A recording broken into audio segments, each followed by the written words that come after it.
What's up, fam? This is Kevin Bass from the Diet Wars, and in this video I'm going to be doing something a little bit new today. Often in the past I have scientifically critiqued different claims that health influencers make. Sometimes I've done so in a register of outrage during my first month or so of videos. Recently, I've been a little bit more neutral, and I've been striving for neutrality. I'm not going to do either of those today. Today, I'm going to continue to evaluate and quote-unquote debunk pseudoscience, but in addition, I'm going to be doing something different. Instead of characterizing what that person is saying scientifically and debunking it, I'm going to be focusing on the overall rhetorical and symbolic message being transmitted through the videos. That sounds a little bit goofy. So what do I mean by it? So in these videos, especially with folks like Paul Saladino, but actually any health influencer, they're not simply providing a message about the science. They're also providing a lot of symbolism and ideology that is beneath the surface and accompanying their message about the science. Often we ignore that in the evidence-based community. We simply take their false claims and we debunk them. We don't engage in the larger cultural message or symbolic message being transmitted. But this is a mistake, because it's the reason this cultural or symbolic or rhetorical mode that they're using is the reason that the message is so appealing to people. And if we ignore why the message is so appealing and we don't deconstruct why it's so appealing, then in many ways we don't bring to the surface, we don't bring to awareness in our viewers, in our listeners, in our followers, why it is that many of them find this so entrancing. It's my hope that by bringing this into the surface, by making it bringing it to the surface and making it explicit through explicit analysis, I will help to inoculate some viewers against the kind of rhetoric and persuasive strategies that are being used to manipulate them. So, I'm going to be debunking the scientific facts, but I'm also going to be commenting on the vehicle, so to speak, through which these scientific facts are distorted. And I'm going to be showing how that vehicle distorts them. This is quite abstract. So let's get to the actual criticism of this particular individual. So, Paul Saladino, CarnivoreMD 2.0, posted this video yesterday. I'll read the first sentence of his caption on Instagram. It says, "Seed oils are a very recent addition to the human diet, and I strongly believe that they are at the root of most chronic illness in humans." This video is about seed oils and why Paul thinks that they're at the root of most chronic illness in humans.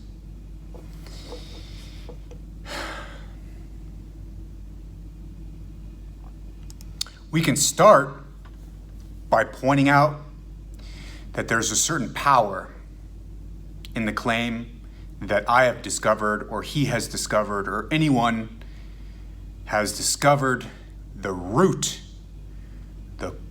cause, the foundational reason, the one main cause of all or most chronic illness in humans. Already, he's making a claim that's strong. Not only are these oils bad, but they're actually at the root of everything, more or less, or most things. They are the source. I am providing you with knowledge of what is the source of all of our problems. So the first sentence opens in this grandiose manner, covering everything that we should be concerned with respect to health, or most of what we should be concerned with respect to health, tied up in just one particular food, seed oils. Okay. With that said, let's see what else we can derive from this. The second thing we'll notice when he starts talking is that he's shirtless. He's shirtless because that is a marketing strategy to say to the viewer, I am healthy, I am fit, I have an attractive body, this is why I'm right. Furthermore, we can say that this is more or less directed to younger men who want to look like that, because looking like that is more important the younger you are and the younger the women that you're talking to are. So while anybody can look at his physique and say, that's a good physique, I would like that, and most men would probably say that, that is especially true for younger men. The next thing we can say about the video is that he has his supplement line right above his head, conveniently put there so that whenever he talks about these oils, you make sure to see his supplement line in the video footage. It's this way with many of his videos, or in fact most of his videos that are done in his home or at a place that he speaks to his camera from his recording studio or from his home. He has, when available, and it's not some other person's building, he has these supplements put up so that the camera conveniently sees him as he's speaking. So we can say a few things already. Paul is marketing predominantly towards young men, although everybody to some extent sees the appeal, but young men particularly. And he's marketing his supplement line and making sure people know that he has a supplement line to buy whenever he has these messages. It could be said, therefore, that this video is in part a means by which to market his supplement line. Of course, his whole image is important. Of course, gaining more followers is important. But at every opportunity, he will want to have his supplement line be visible so that people know that it exists, and to look for it and to think about it and to consider purchasing from it. That's the second thing.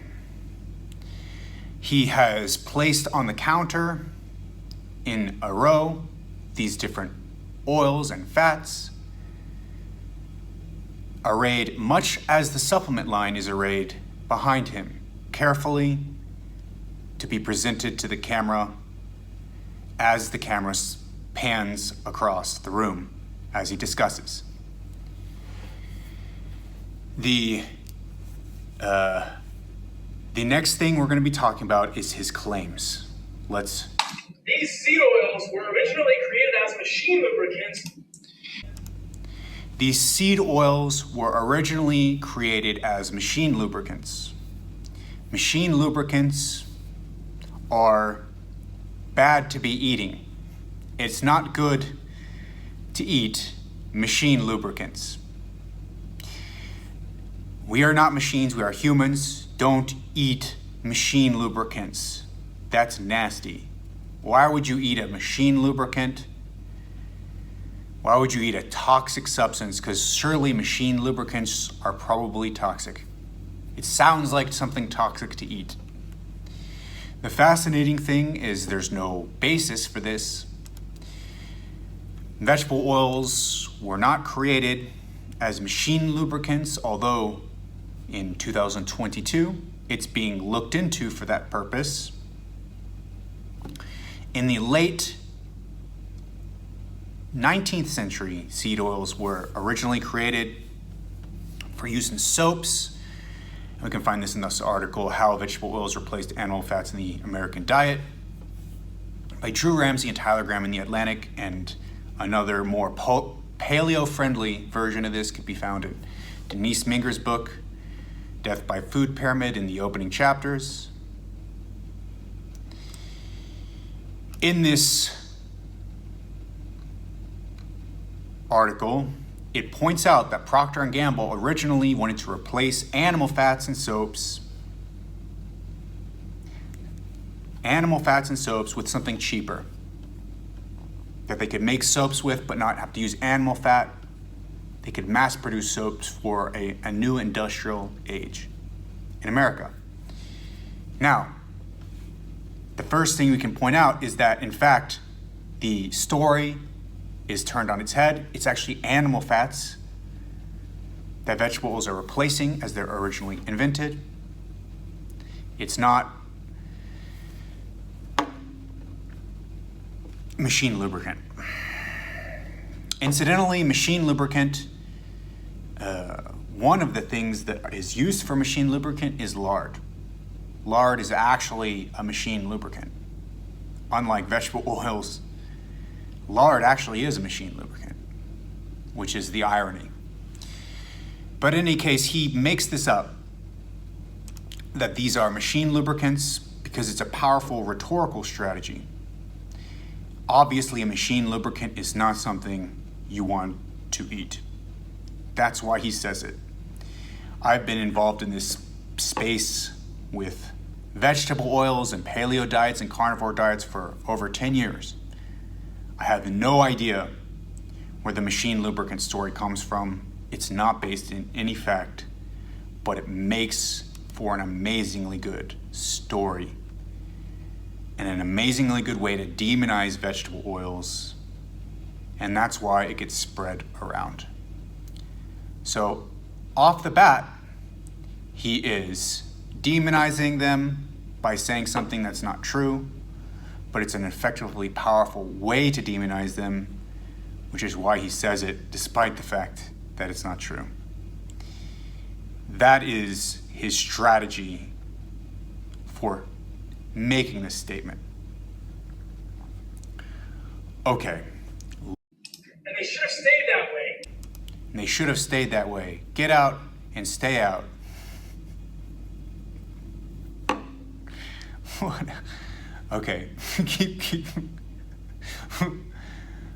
Seed oils are horrible for humans. Seed oils are horrible for humans.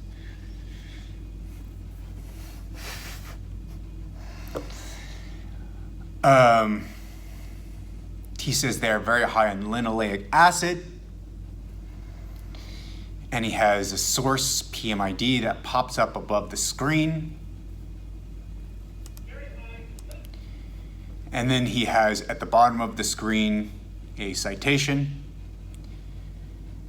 called High Linoleic Acid Diet Increases Oxidative Stress in Vivo and Affects Nitric Oxide Metabolism in Humans. And then, just as soon, Linoleic acid it says it accumulates in my cell membranes, in your cell membranes, that accumulates in your cell membranes and your adipose tissue. in your adipose tissue, and contributes to oxidative stress and eventually insulin resistance. Okay, so that was presented, that the image of that paper was presented from 8 seconds all the way up till 17 seconds. So for 8 or 9 seconds, 8 point something seconds, this figure popped up and then it disappeared. It comes up so quickly that we don't even have a chance to think about it. He doesn't communicate about it. He doesn't discuss what it means. He just says that they accumulate in cell membranes in your adipose tissue and contribute to oxidative stress and eventually insulin resistance. And then he moves on. Why is moving on good? Instead of discussing this further, it's good because he can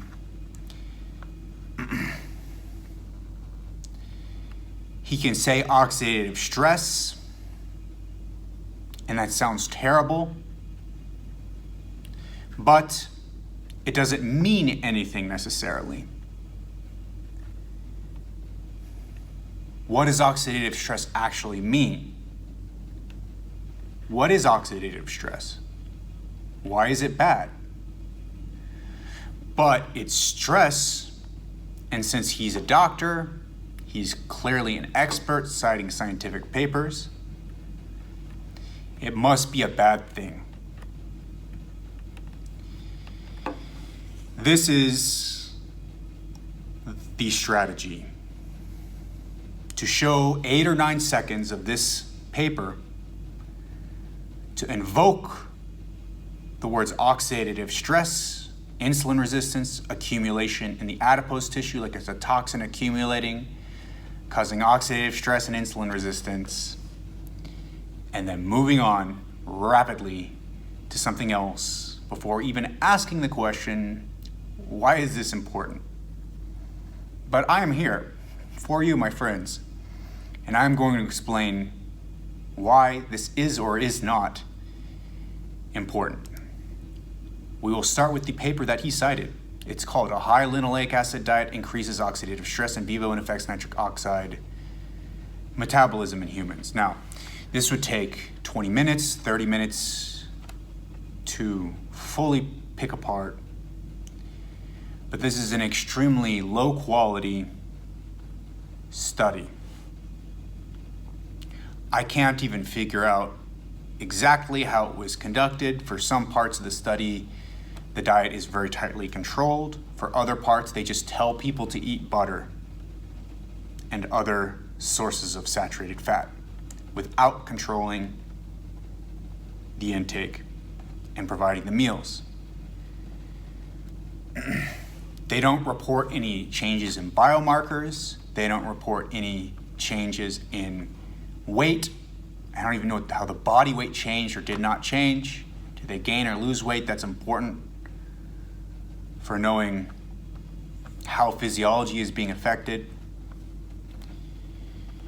They don't report what their primary outcomes were, what they were actually testing originally. Did they only selectively report some outcomes? Did they not? And in fact, the methodological detail is very scant. But you wouldn't know this because we only saw this for 8 or 9 seconds. The other issue is you see changes in this thing called 8-iso-PGF2 alpha. The interesting thing about this, and also as well 8-oxo PGF2 alpha. The interesting thing about this is, why are those important? Why do we care? Something to remember is that very few people and studies in the 2020s measure these oxidative stress markers. Most studies don't. This study is from the 1990s, 1998, when they did measure these oxidative stress markers. Why don't they do it anymore? Well, because the measurement of these stress markers comes from what is known as the free radical theory of aging. According to the free radical theory of aging, free radicals cause oxidative stress in the body that then causes aging. If you reduce the free radicals, you reduce the oxidative stress and you reduce aging and extend lifespan. So why in the 90s were they talking about oxidative stress biomarkers, but they're not anymore so much? And it ultimately boils down to this paper called Efficacy of Vitamin and Antioxidant Supplements in Prevention of Cardiovascular Disease, Systematic Review and Meta-Analysis of Randomized Controlled Trials. Now, this meta-analysis was not the reason for the shift away from oxidative stress biomarkers, but it summarizes the body of research that was the reason for the shift away from these biomarkers in biomedical research. Ever since, I think, the 70s, the free radical theory of aging has been a big deal. But then over the course of the 90s, the 2000s, this was tested. What if you give antioxidants to people to help prevent cardiovascular disease, cancer, and aging? Antioxidants will scavenge the free radicals. They'll suck them up, essentially. They'll scavenge the free radicals. And when they scavenge the free radicals and suck them up, you get less oxidative stress, reductions in oxidative stress, and therefore a reduction in the rate of aging. This was the rationale, but it was tested in randomized controlled trials involving hundreds of thousands of people. Ultimately, this meta-analysis is a meta-analysis of almost 300,000 participants in 50 randomized controlled trials. They tested this in all of these randomized controlled trials, and they found that antioxidants don't do shit. Pardon my French. Antioxidants do not reduce cardiovascular disease. Some of them increase the risk of cancer, like beta carotene, lung cancer. It was a massive disappointment, and it caused, these series of trials caused the field to move away from antioxidant supplements for their prevention of cardiovascular disease.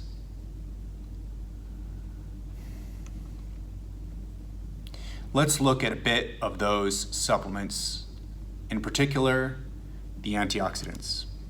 Here is some of the antioxidants on the risk of cardiovascular disease, and this is vitamin C. We're going to skip over vitamin D because vitamin D is not an antioxidant. And we're going to look at vitamin E. And vitamin E was a massively hyped supplement. It shows no effect. And neither does vitamin C. And if you give large doses of either, you reduce these oxidative stress biomarkers, this PGF2 alpha type biomarkers, you reduce them, but you get no effect. In other words, these markers of oxidative stress that are purported to prevent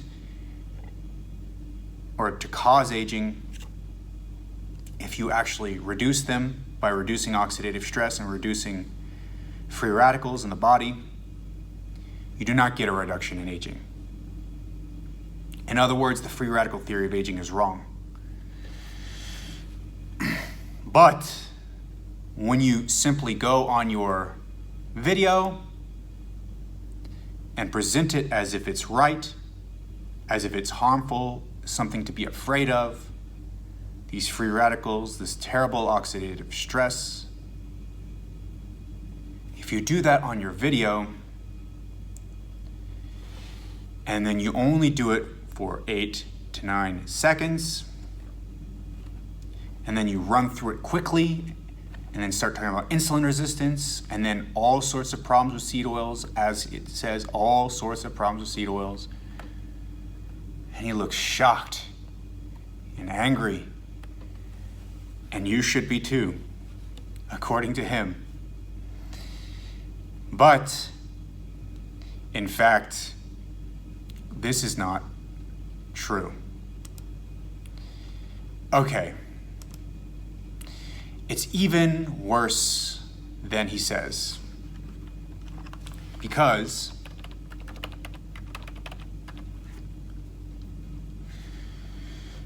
when you, in experimental models, use antioxidant supplements to prevent reactive oxygen species, to reduce them, oxidative stress, you interfere with the health promoting and lifespan enhancing capabilities of calorie restriction and physical exercise. So if you calorie restrict animals, you'll see, say, a 10% increase in their lifespan. But then, if you add on top of that antioxidants, so antioxidants plus calorie restriction, you get no increase in lifespan. This shows, in other words, that oxidative stress is not merely not harmful, but it can be beneficial and essential. So the opposite of what Paul is saying, that oxidative stress is bad, may actually be the case. Oxidative stress might be good, at least in some contexts.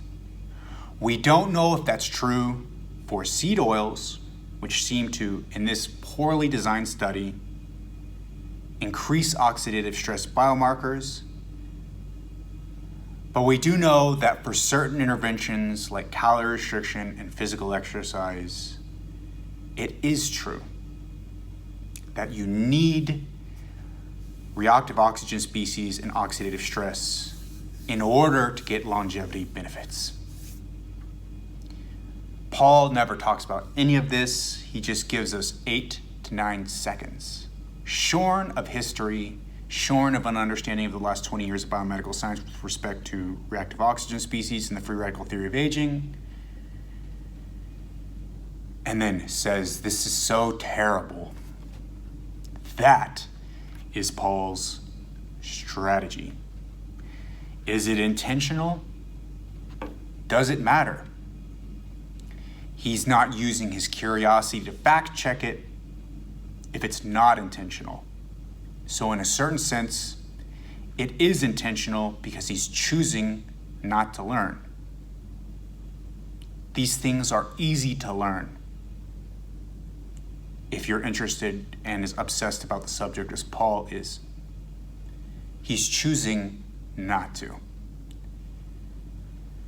So whether or not he's doing it on purpose right now at this moment and intentionally, knowingly saying things he knows not to be true, or he's simply not looking into it, also on purpose, his strategy in this case is to quickly present the evidence without nuance or analysis to convince you, my friends, my dear viewer, that seed oils are bad, and by the way, look at my supplements on the shelf behind me.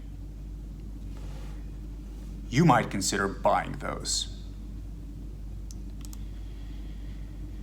He goes on, after he talks about the oxidative stress, he goes on to talk about insulin resistance. And I actually forgot to pull up the paper, and I'm going to right now. Perfect. I found it quickly.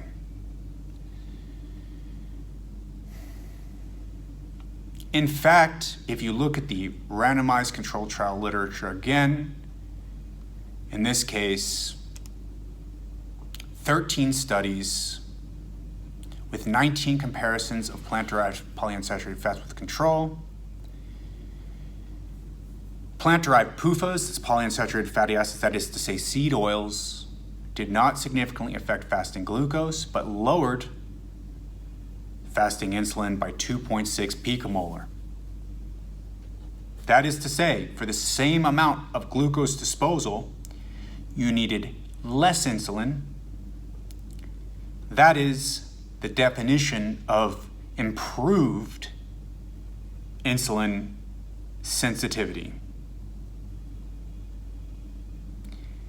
I repeat, this meta-analysis and a broad look at the literature as a whole shows a signal for the improvement of insulin resistance with seed oils. There's a caveat here that I want to mention in a moment, because I know some of you hardliners, anti-seed oil hardliners, have a certain objection to this, and I'll get to that in a moment, but I'm going to finish discussing the study, and then we'll talk about that. It also improved HOMA-IR, which is a measure of insulin sensitivity and insulin resistance. In a subgroup analysis, studies with the higher PUFA dose reduced insulin and HOMA-IR again, but not glucose, not statistically significantly, but borderline as compared to isocaloric control. Subgroup analyses showed no difference in effects between saturated fatty acids and carbohydrates as replacement nutrients.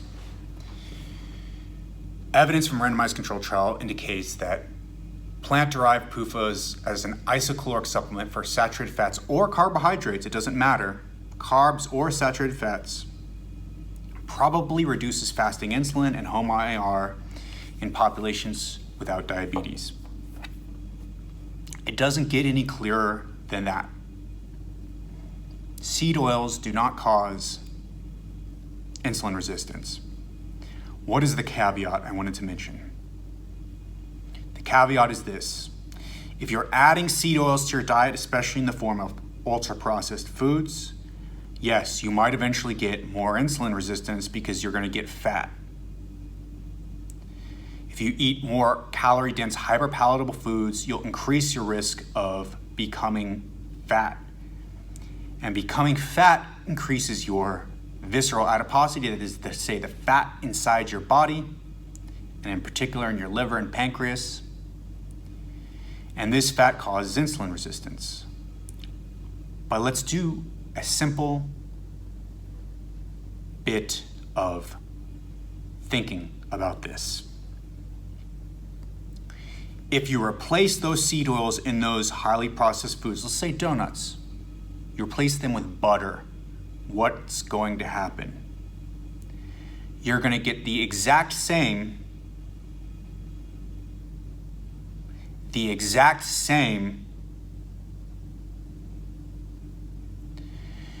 increase in body fat, and maybe even more for reasons I can talk about some other time. Go check out my video about seed oils and metabolism. And you're going to get the same insulin resistance as you would with seed oils, and probably worse. Because on an isocaloric basis, if you equal calories, butter is going to be worse than seed oils, and you're going to get the same weight increase. Seed oils are only associated with obesity, and excluding them only reduces obesity because you're excluding highly rich, highly processed, calorie-dense foods when you restrict them. It's not the seed oils themselves, it's the foods that they're commonly in, and replacing them with butter would not help you. It would only make things worse. You'd gain probably marginally more weight according to the randomized controlled trial literature, which we can talk about some other time.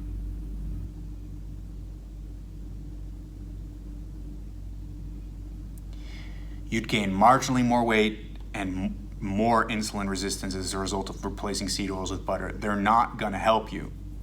It's just a correlation because seed oils are so cheap. That's all. Seed oils are a cheap industrial ingredient. That's why we use them. It's not because they're uniquely bad that the foods that they're in are bad. It's because they're additional extra calories in a calorie-dense and hyperpalatable form, and other fats would be even worse.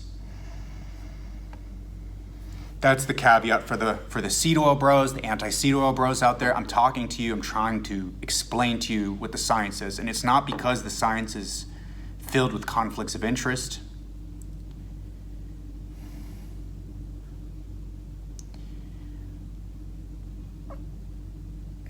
And I don't have time right now to go through all of the papers to show this, to show that the conflicts of interest are not driving this effect. But one thing I can point out is when we ask about and talk about conflicts of interest, if you seed oil bros want to talk to me about a conflict of interest, talk to me about the seed oils in the supplements in the background of this video. The supplement line that Paul has in the background of this video. Is that not a conflict of interest?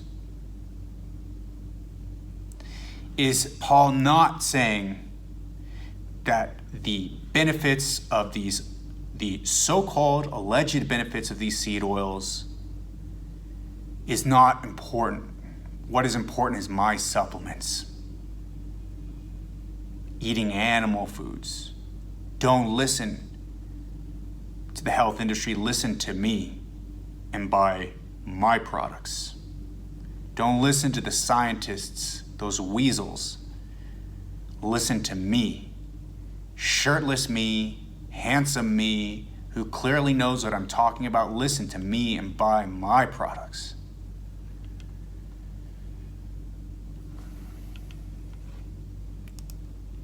And it is interesting when we look at Paul here.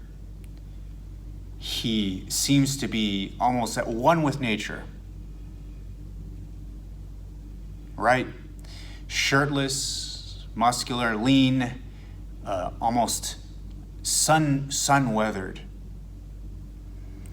and just living according to nature, his fruits in the background, only eating these animal fats. That might even be a spear behind him. He's at one with nature, and yet he has such perfectly done hair. Such perfectly, beautifully done hair. For such a natural living man, his hair is beautifully done. I wonder what products he uses to make sure it looks so perfectly done. What hairspray he uses, and he also has some bleaching of the end of his hair as well. He wants to have that highlight look to his natural hair and natural living appearance. That's interesting. That's not so natural living to me, but it makes for a good video. Which, by the way, is why I took my hair off. I'm tired of doing it all the time, and I don't have time to comb it and to get it ready. I'm just doing videos for you folks from my what appears to be a basement for you guys. I'll talk about that some other time. People on Twitter will know what I'm talking about. Okay. So, antioxidative stress is not important. It's not reducing it. It's not going to help. The study he used to show that you get more of it is not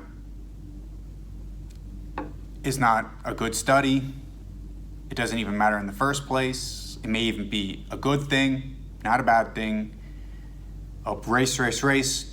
Go over to the next claim so that people don't catch it. Also, linoleic acid doesn't cause insulin resistance. He doesn't even provide a citation for that, but since he's already going so fast, he doesn't need to. That's his strategy. He goes so fast, he doesn't even need to support his claims for all. He just has to go fast and show he has papers. This is what he does, and this is what many of these guys do. Okay, let us continue.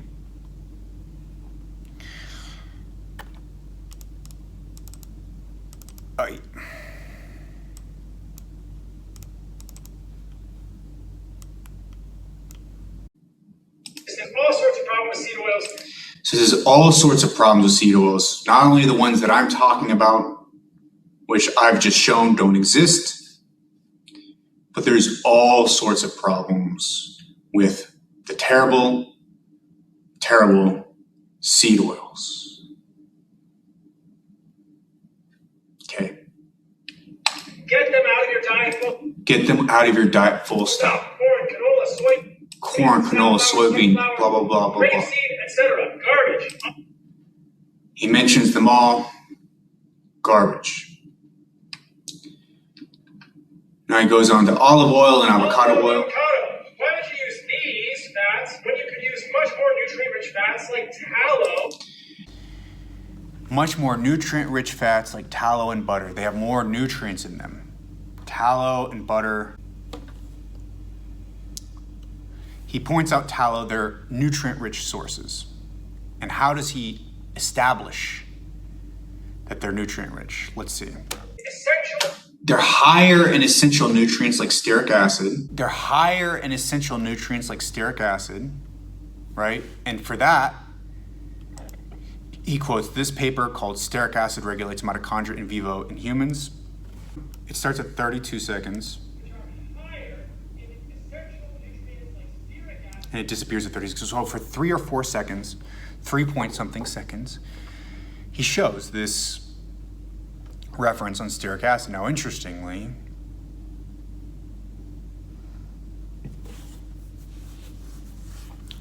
he points out C16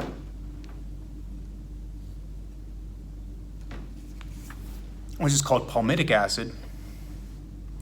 C16 increases cardiovascular and cancer risk according to this study that he didn't read or present to anybody. He just quickly scrolled through it, the title, to lend him credibility, but he didn't actually show what it says. It says, palmitic acid increases cardiovascular and cancer risk, while C18, stearic acid, decreases both. It doesn't say, by the way, that this is an essential nutrient, because it's not. Just because something has an effect in the body, even a good or positive health effect, doesn't mean it's an essential nutrient. That's an important point to establish. But more important is that palmitic acid increases cardiovascular and cancer risk. He doesn't mention that, but that's what the abstract of the paper says. Okay, so let's check. What has the most palmitic and myristic acid of all? So what has the most palmitic acid of all? Beef tallow, a full 24% of its fatty acids. 24% of its fatty acids is palmitic acid. Okay? And butterfat, 27%. Okay? 27%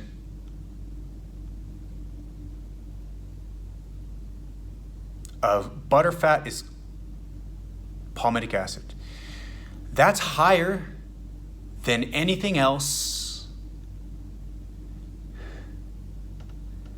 except palm oil, lard, and apparently cottonseed oil. That is to say, among all the oils and fats, palmitic acid is highest in beef tallow and butter, according to the paper that he cites. But because he goes through it so fast, his strategy is that he hopes you don't look at the paper he cites and simply believe because he cites a paper and he's an expert and he seems to be telling the truth. He's hoping you take his word for it. That's his strategy. But if you go a little bit deeper, as I'm doing for you, you can see very clearly that taking his word for it would be a mistake. The paper doesn't say you should eat butter or tallow. It says these fatty acids that are in butter or tallow can be bad, and stearic acid, however, is good, even though it's also in these products. But guess what? Stearic acid is also in many other fats as well, including cocoa butter, chocolate, and it's in smaller amounts in other things. The ratio of stearic acid to palmitic acid in flaxseed oil is 7:3, which is much higher than butter or tallow. In fact, butter is at a ratio of 12:27, about 1/4 the ratio of those two fatty acids. If you're going for a good ratio of stearic acid to palmitic acid, you'd want to eat flaxseed oil. And there are other oils as well with a similarly good ratio, like sunflower oil, which he certainly would not want you to be consuming, according to his ideological beliefs about how this stuff works. Beef tallow may not be as bad. In fact, beef tallow looks pretty good as far as that ratio is concerned. But that's not necessarily going to determine the healthfulness of something. The point is he leaves out critical parts of the story and only tells one side of the story so that people believe him without understanding that there's a lot more complexity than what he's putting across, and his recommendations aren't necessarily based on any good science. And certainly, there's nothing in this paper that shows that stearic acid is essential. It has some interesting effects and some experimental models. That's it. He doesn't tell you that because that wouldn't be good for his narrative. Let's keep going.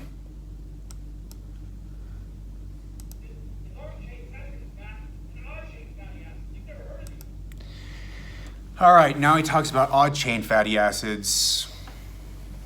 And the paper says, could it be essential? This particular odd chain fatty acid, it doesn't say it is essential, it makes an argument.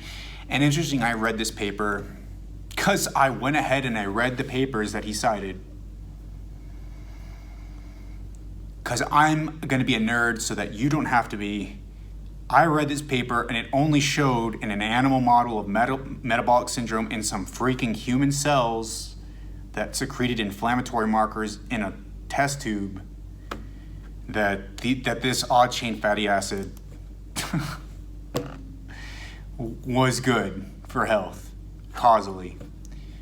Bros, my friends, that doesn't show anything. You actually have to show in humans, and you have to show good improvements in hard outcomes to show it's essential. And even then, it's not necessarily essential, because essential means that if you don't have it, you're like gonna die. It's not essential, it's just something that's maybe beneficial, and it's not even been shown to be that. So here he's way overstating what the evidence actually says. Oh, did he even get to this part yet? I might have even gone ahead. Oh, yeah, okay, yeah. He's way overstating what the evidence actually says, not actually going into the paper and then rapidly going through the citation and the point before anybody can even say anything about it. How long does he talk about this? So from minute 30 or second 36 seconds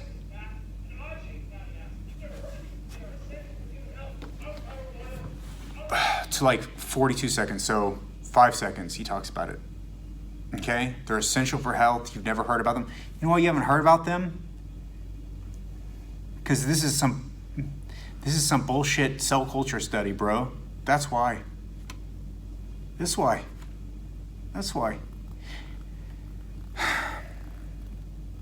Nobody gives a shit. We're learning about it. It's a good thing to learn about. And we should learn about it. We should do research, and we should try to find like supplements and therapies that we can use, these odd chain fatty acids, and like improve odd chain fatty acid intake if that's going to be helpful. And I'm interested in that. That's an interesting idea. But like, there's no good evidence. It's certainly not that it's essential, or even that it's beneficial. But he's going to say they're essential for human health. They are essential for human health. Let's go back.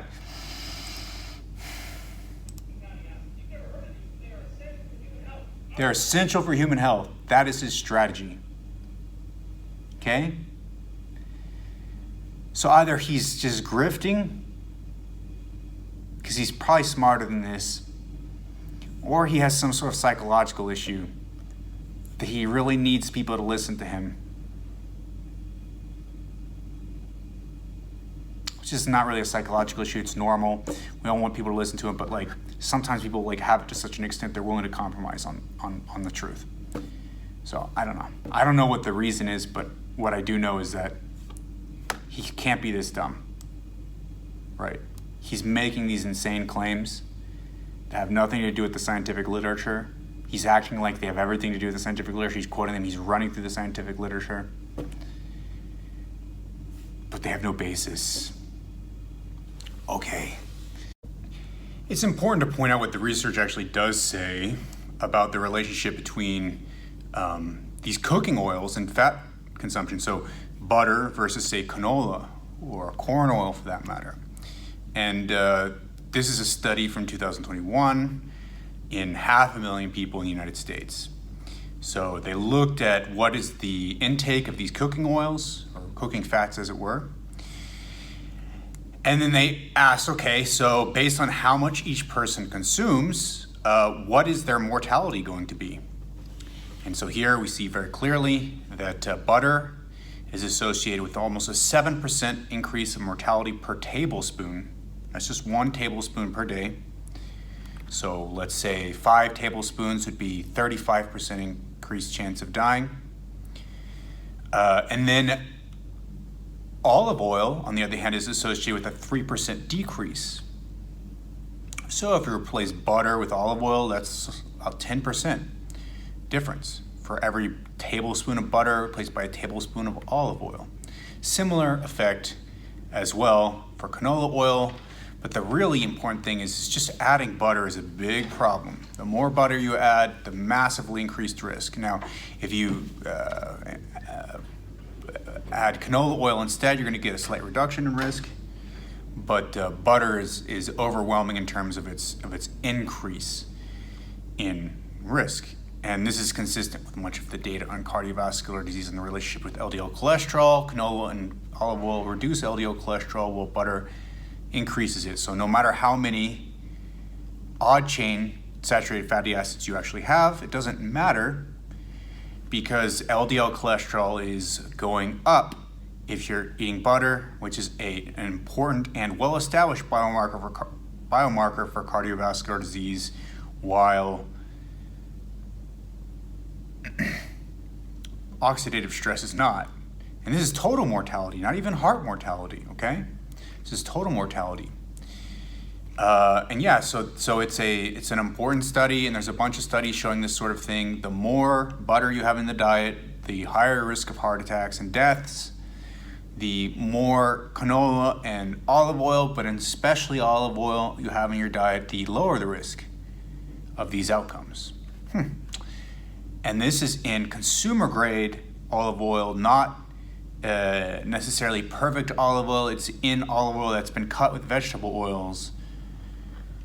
So that's not an argument against it. It's a robust finding you find across studies. It's consistent with the mechanistic data, with hundreds of randomized controlled trials, etc. This cherry-picked data with respect to oxidative stress has nothing to do with the field of biomedical science anymore because it's an outdated theory that's been falsified. But the LDL cholesterol idea has not been falsified and is something to take into account if you want to optimize your cardiometabolic health and risk of death overall in the long term.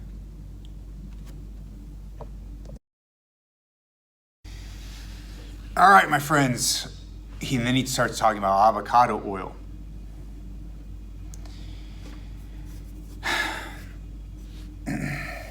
And olive oil. They're often oxidized and old. What does it mean to be oxidized and old? I talked about this in the vegetable oils will not harm you video. Oxidation of the vegetable oils, there's no evidence that it actually even causes oxidation in the tissues or inflammatory markers increasing. There's just a theory that they might. Here's my advice here, my friends. If you taste these oils, taste them. If they taste bad, don't eat it. If it tastes good, eat it. Bam. Your body can tell, and it can taste whether there's oxidized molecules in there. There's no good evidence that these molecules actually cause health harms. Here's my theory about it. I'm just telling you personally.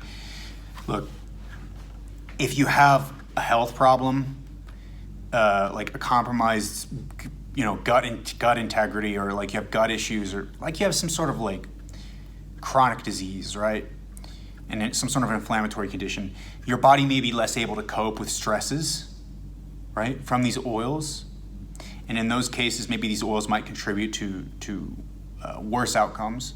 I think it's completely plausible. I don't think it's ever been really carefully studied yet, and I think we need to do that. So in those cases, like, yeah, maybe it could hurt you, but like, if you're healthy, you can. I think it's going to be completely fine. The evidence shows that it's going to be completely fine. But I will say, if it tastes like crap, if it's like you're like ugh, it tastes like bad. It's like bitter. It's aversive. It's like ugh. Don't eat it. Don't eat it. Don't eat it, because that's probably an indication that there might be something that, if you have a compromised physiology, that might be something that could further compromise it. That's it. That's all I'll say. I think it's a reasonable heuristic. I think not eating things that taste like awful is a really good idea, because the taste system is pretty good at like getting us to avoid poisons. That's why that's why pills are bitter, right? Pills have these alkaloids in them. Most drugs are alkaloids. When you take these drugs, they bind to like the bitter receptors in your tongue. You know that they're not good for you because you know that they're going to interfere with the body's physical functioning, because that's what those receptors are made for, to detect that stuff, and then to like spit the bitter stuff out and to be aversive. The body knows when things are bad. So yeah, for sure, if it tastes bad but there's no evidence yet that it's not good, then don't eat it, right? Now, these oils, sometimes they don't taste great because they're just not like, I don't like the taste of olive oil personally. I don't like the taste of any of these oils at all. Like, especially if you don't have like salt in them. I don't like the taste of butter, unsalted butter. It's like, ugh. It's like there's nothing in it. Salted butter's all right. But like naturally, these fats by themselves don't taste that great. But if it tastes aversive, it tastes bitter, that's when you really want to get rid of it. Okay? So that's what I'll say. That's like my kind of like woo-woo health advice based on some sort of physiological understanding, but no good evidence. I have no good evidence for that. But it makes sense to me, and I'd be willing to lean on that. And there's some evidence. There's some evidence in animals. There's this really cool Mark Schatzker has a book called The Dorito Effect, and then he also has a new one. And he talks about this scientist, I think at Utah State, who studies this issue. Like, animals have this ability to do this, and I think humans do too. We can detect things that are not good for us. We can detect things that are good for us, and we can use our taste preferences in order to find the things that are nutritious. Totally, but with some caveats. That's a whole nother discussion. But yeah, I would say that. Okay, but he says they're oxidized and old. They're oxidized and old. Look, no evidence for that stuff, that business. Let's keep going. These are a no for me. They're a no for me. I'm pretty sure this was not a part of a script. He just randomly said this. It's fine. It's okay. He randomly said it. Animal fats are king. Coconut oil is in the middle. It lacks essential nutrients, which are not essential. But he's saying it is. It's not true. Butter and tallow. All right. So that's the video. I debunked everything. There's literally nothing I didn't pick apart. And then the stuff I didn't pick apart, I've already done before. I refer you to those videos, the seed oils is not harmful, vegetables are not harmful. Yeah, and I just showed how it's this strategy of pseudoscience. Essentially, you're just burning through different PubMed abstracts, saying, oh, this, without actually knowing what he's actually saying, and not actually reporting what the abstracts actually say, and not actually reporting what the science actually says, but distorting it to suit some certain ideological agenda that's extreme and dogmatic, and that doesn't include any of the complexity or nuance, and in some cases just totally misrepresents the field in such a way that it's the opposite of what is actually true.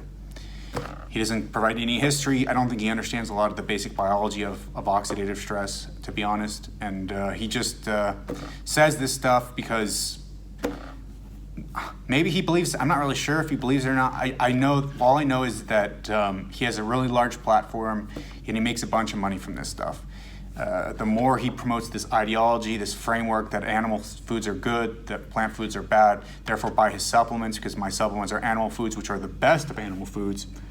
They're the superfoods of animal foods. This liver, this testicles, this ovaries, fallopian tubes that you're going to eat in his freaking supplements, the more money he's going to make. Okay? So that's kind of his strategy, is to make money. And if he's making money, why would he fundamentally question his belief? Imagine you have a big house, and I think it's in Costa Rica. You have a big house in Costa Rica, you're making a bunch of money, you're paying for the house, you have this really nice, lavish lifestyle. You get this total freedom to do what you want. You're not gonna oh, but what if everything I'm doing is wrong? Let me look into that and try to falsify it. That's the situation he's in. It's gonna be hard, unless he's a savage. If he's a savage, and if he's a real man, I don't know if I said that, but if he's a real tough man, a tough guy, yeah, maybe. But most people are not going to do that. Most people are not tough like that. Most people don't want to work like that. Most people don't want to put in that kind of work and then have to deal with the aftermath. The aftermath of really searching and making sure your ideas are correct and then undermining them on a repeated basis. And that's what I do. Because I'm a warrior. So if you like the video,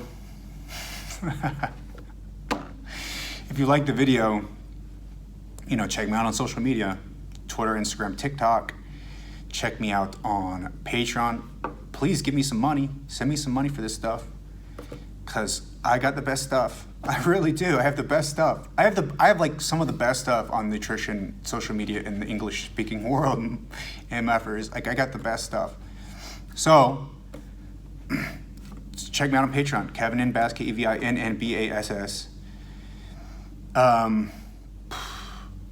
Check out the podcast, The Kevin Bass Show. That's going to be on all the podcast directories. It's also going to be, the YouTube is K-Bass Philadelphia. That's how you're going to go find it. K-Bass Philadelphia, all in word. If I forget the Patreon is Kevin N. Bass, KevinnNBass. Website is thedietwars.com. Check out my blog articles. I'm trying to put some of these videos, like the synopses, on the blog articles. It's cool. But I don't always have time for it, and I don't make a bunch of revenue yet, so I can't hire somebody. I need to really hire somebody to like take care of all of the posting and all that, the editing and stuff. I just don't have somebody for that, so I do it all myself. But you can find a certain subsection of posts and stuff like that on the website. What else?